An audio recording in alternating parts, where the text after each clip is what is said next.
గుర్తు విపరీతంగా కనపడుతుంది.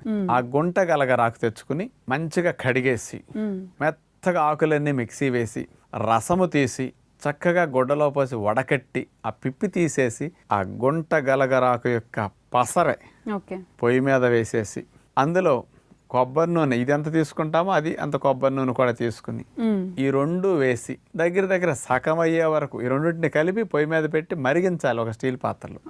40-50% తగ్గే వరకు మరిగించాలి. అప్పుడు ఇందులో ఉండే నీరు శాతం పోయి సగం అవుతుంది అనమాట. ఈ గుంట గలగరాకు యొక్క పసరులో ఉండే ఔషధ గుణాలన్నీ ఆయిల్గా పడతాయి. అందుకని పసరు ఆయిల్ కలిసేసరికి ఫిల్టర్ అయింది కాబట్టి స్వచ్ఛంగా ఆయిల్గా మారుతుంది ఆకుపచ్చగా. ఈ ఆయిల్ని బృంగరాజు తైలం అంటారు. హిందీలో దీన్నే కేష్రాజ్ తైలం అంటారు. కేష్రాజ్ అంటే రోలర్ ఆఫ్ హెయిర్ అట, పేర్లోనే ఉంది కింగ్. అందుకని బృంగరాజు ఏదో మహారాజులకి